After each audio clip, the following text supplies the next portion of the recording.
The race for the White House is over, but the blame game and finger-pointing is only just beginning. In a recent interview, former House Speaker Nancy Pelosi said if President Joe Biden had ended his re-election campaign sooner, Democrats could have had other candidates in the race. Pelosi added that her party could have held an open primary, which seemed impossible as President Biden immediately endorsed Kamala Harris after dropping out of the race. An open primary would have given a chance for several candidates to compete against each other and get elected to succeed Joe Biden as the presidential nominee. Pelosi further added that Kamala Harris would have done well in the primaries, which would have made her an even stronger candidate. The anticipation was that if the president were to step aside, that there would be an open primary. And as I say, Kamala may have, I think she would have done well in that and been stronger going forward. But we don't know that. That didn't happen. We live with what happened. And because the president endorsed Kamala Harris immediately, that really made it almost impossible to have a primary at that time.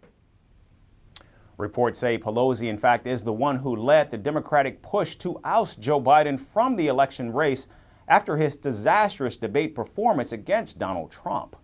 Meanwhile, Kamala Harris's aides say they ran the best campaign they could, but Joe Biden was the singular reason why the Democrats lost this election.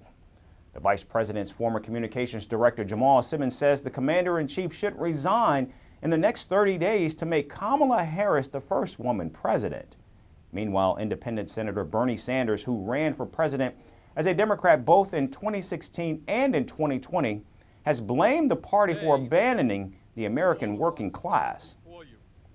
Here is the reality. The working class of this country is angry, and they have reason to be angry. We are living in an economy today where people on top are doing phenomenally well, while 60% of our people are living paycheck to paycheck. The senator also said that Donald Trump appealed strongly to Americans stressing over the economy, even if he made controversial remarks.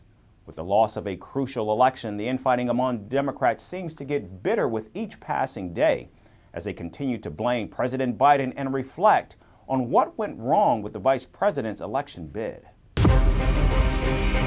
From impeachments to inaugurations, if it's a political story, we are on the scene. If it's breaking news, we're live with the latest coverage. From the White House, the State Department, and Capitol Hill, we know the issues, but above all, we know the players to bring you the latest in-depth analysis on all the key stories that we're covering. I'm Eric Ham. Join me from Washington here on Firstpost America.